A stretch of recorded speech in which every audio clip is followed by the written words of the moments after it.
से एक नूतन जीवन प्राप्त ही आम से प्रकार आचरण कर हालेलुया से ख्रीष्ट विश्वासी माने प्रभु जीशु ख्रीष्ट जो पथ आम देखा जो रास्ता आम देखा तद्रूप से प्रकार आम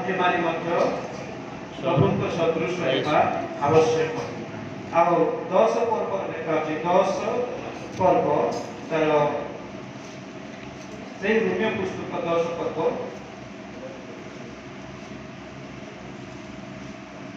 9 ରୁ 11 ପର୍ଯ୍ୟନ୍ତ ପଢ଼ନ୍ତୁ। ଯେହେତୁ ତୁମେ ଯଦି ମୁଖରେ ଯୀଶୁଙ୍କୁ ପ୍ରଭୁ ବୋଲି ସ୍ୱୀକାର କରିବ ଟିକେ ଆଉ ଥରେ ଯଦି ତୁମେ ଯେଣୁ ତୁମେ ଯଦି ମୁଖରେ ଯୀଶୁଙ୍କୁ ପ୍ରଭୁ ବୋଲି ସ୍ୱୀକାର କରିବ ମୁଖରେ ଯୀଶୁଙ୍କୁ ପ୍ରଭୁ ବୋଲି ସ୍ୱୀକାର କରିବ ଆଉ ଈଶ୍ୱର ତାହାଙ୍କୁ ମୃତ୍ୟୁମାନଙ୍କ ମଧ୍ୟରୁ ଉଠାଇଛନ୍ତି ଆଉ ଈଶ୍ୱର ତାଙ୍କୁ ମୃତ୍ୟୁମାନଙ୍କ ମଧ୍ୟରୁ ଉଠାଇଛନ୍ତି ବୋଲି ହୃଦୟରେ ବିଶ୍ୱାସ କରିବ ତେବେ ପରିତ୍ରାଣ ପ୍ରାପ୍ତ ହେବ ତାହେଲେ ପରିତ୍ରାଣ ପ୍ରାପ୍ତ ହେବ। କାରଣ ଧାର୍ମିକ ପ୍ରାପ୍ତ ନିମନ୍ତେ ମନୁଷ୍ୟ ହୃଦୟରେ ମନୁଷ୍ୟ ହୃଦୟରେ ବିଶ୍ୱାସ ଉପରେ ବିଶ୍ୱାସର ଆବଶ୍ୟକ ରହିଛି ଓ ପରିତ୍ରାଣ ପ୍ରାପ୍ତି ନିମନ୍ତେ ମୁଖରେ ସ୍ୱୀକାର କରେ ତେଣୁ ଶାସ୍ତ୍ର କହେ ଯେ କେହି ତାଙ୍କଠାରେ ବିଶ୍ୱାସ କରେ ସେ ଲଜ୍ଜିତ ହେବ ନାହିଁ ସେ ଲଜ୍ଜିତ ହେବ ନାହିଁ। ହାଲେଲୁୟା ହାଲେଲୁୟା କାରଣ ମୁଖରେ ସ୍ୱୀକାର କରିବା ବା ହୃଦୟରେ ବିଶ୍ୱାସ କରି ହୃଦୟରେ ବିଶ୍ୱାସ କରି ମୁଖରେ ସ୍ୱୀକାର କରିବା ତ ପ୍ରଭୁ ଯୀଶୁ ମୋ ପାପ ପାଇଁ ମରିଲେ ମୋ ପାପ ପାଇଁ ସମାଧିସ୍ଥ ହେଲେ ମୋ ପାପ ପାଇଁ ଆଉ ପୁନର୍ଜିତ ହେଲେ ଉଠିଲେ ଏହି ବିଶ୍ୱାସ ପ୍ରତ୍ୟେକଙ୍କ ହୃଦୟରେ ଥିବା ଆବଶ୍ୟକ। ତାହେଲେ ପ୍ରଭୁ ଯୀଶୁ ଯେତେବେଳେ ଆମମାନଙ୍କୁ ମଧ୍ୟ କ'ଣ କରିବେ ତାଙ୍କ ସଦୃଶ ଦିନେ ଆମକୁ ଉଠେଇବେ। ସେଥିପାଇଁ ଗାଲାତ୍ୟ ପୁସ୍ତକରେ ଲେଖା ଅଛି ଗାଲାତ୍ୟ ପୁସ୍ତକ 3 ପର୍ବ ଗାଲାତ୍ୟ 3 ପର୍ବ ଗାଲାତ୍ୟ ପୁସ୍ତକ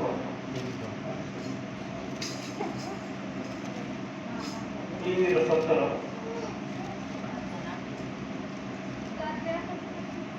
ମୋର ଭାବ ଏହି ଯେଉଁ ନିୟମ ଈଶ୍ୱରଙ୍କ 27 ଯେଣୁ ତୁମ୍ଭେମାନେ ଯେତେ ଲୋକ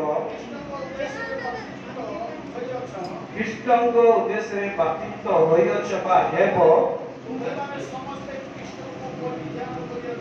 ଖ୍ରୀଷ୍ଟଙ୍କୁ ପରିଧାନ କରିଅଛ। ହାଲେଲୁୟା ଯେତେ ଜଣ ଆମେ ଖ୍ରୀଷ୍ଟଙ୍କଠାରେ ବିଶ୍ୱାସ କରୁ ତାଙ୍କ ନାମରେ ବାପ୍ତିତ ହେବାକୁ ଚାହୁଁଛୁ ବା ହେଇଅଛୁ କ'ଣ କରୁଛୁ ଖ୍ରୀଷ୍ଟଙ୍କୁ ଆମେ ପରିଧାନ ବା ପିନ୍ଧିଛୁ। ହାଲେଲୁୟା ଆମେ ଯେମିତି ଶାରୀରିକ ଭାବରେ ଡ୍ରେସ୍ ପିନ୍ଧୁଛୁ ନାଇଁ କି ପ୍ୟାଣ୍ଟ ସାର୍ଟ ପିନ୍ଧୁଛୁ ବିଶ୍ୱାସରେ ଆମେ ଯେତେବେଳେ ଯୀଶୁଙ୍କୁ ବିଶ୍ୱାସ କରୁ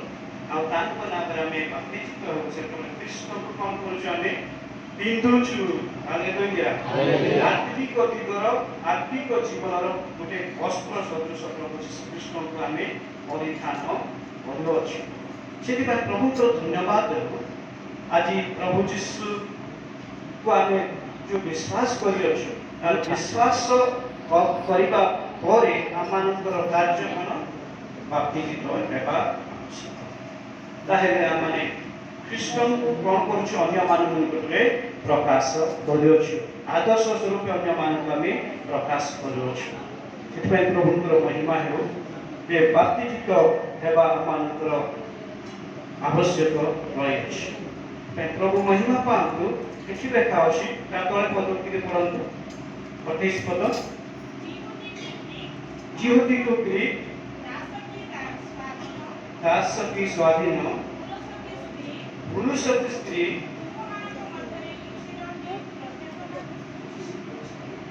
तुम्भमान को मध्य कौन सी प्रभेद नहीं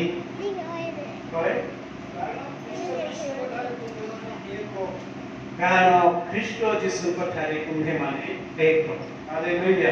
ଆମେ ଯେତେବେଳେ ଖ୍ରୀଷ୍ଟଙ୍କୁ ବିଶ୍ୱାସ କରୁ ଗ୍ରୀକ୍ ହେଉ ବା ଜୁ ହେଉ ତାର ତ ଆମମାନେ ବିଭିନ୍ନ ପ୍ରକାର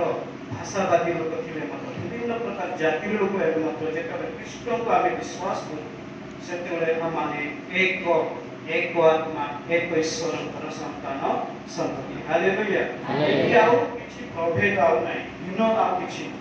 କାରଣ ଯେଉଁ ପ୍ରଭୁଙ୍କୁ ଆମେ ବିଶ୍ୱାସ କରୁ ସେହି ପ୍ରଭୁଙ୍କର ସନ୍ତାନ ହୋଇଅଛୁ ସେଥିପାଇଁ ଆମେ ଯେତେବେଳେ ଦେଖୁ ଯେଉଁମାନେ ଖ୍ରୀଷ୍ଟଙ୍କଠାରେ ବିଶ୍ୱାସ କରନ୍ତି ସେମାନଙ୍କ ମଧ୍ୟରେ କୌଣସି ପ୍ରଭେଦ ନାହିଁ ବା ଭିନ୍ନ ନାହିଁ ସମାନ ସମସ୍ତେ ସମାନ ହାଲେଲୁୟା ତାପରେ 29 ପଦଟି ପଢ଼ନ୍ତୁ ଆଉ ଯଦି ତୁମେମାନେ ଖ୍ରୀଷ୍ଟଙ୍କର ତେବେ ତୁମେମାନେ ତ ଅବ୍ରାହ୍ମଣଙ୍କ ବଂଶ। ହାଲେଲୁୟା ଯଦି ଆପଣମାନେ ଖ୍ରୀଷ୍ଟଙ୍କର ତାହେଲେ କାହାର ବଂଶ ଅବ୍ରାହମଙ୍କର ବଂଶ ହଁ ପ୍ରତିଜ୍ଞା ଅନୁସାରେ ଉତ୍ତରାଧିକାରୀ ହାଲେଲୁୟା ଥ୍ୟାଙ୍କ ୟୁ ଲର୍ଡ ପ୍ରଭୁଙ୍କର ମହିମା ହେଉ ଆମେ ଯେତେ ଜଣ ଖ୍ରୀଷ୍ଟଙ୍କଠାରେ ବିଶ୍ୱାସ କରୁଅଛୁ ସେମାନେ ପ୍ରତ୍ୟେକ ଅବ୍ରାହମ ଯାହାକୁ କୁହାଯାଏ ବିଶ୍ୱାସର ପିତା ସେଥିପାଇଁ ଆମମାନେ ସମସ୍ତେ ବିଶ୍ୱାସର ସନ୍ତାନ ସନ୍ତତି ପ୍ରଭୁଙ୍କର ମହିମା ହେଉ ମୁଁ ଅଧିକ କହିବାକୁ ଚାହୁଁନାହିଁ ପ୍ରଭୁ ଅଳ୍ପ ବାକ୍ୟ ଦ୍ୱାରା ସମସ୍ତଙ୍କୁ ଆଶୀର୍ବାଦ କରନ୍ତୁ ଆମେନ୍।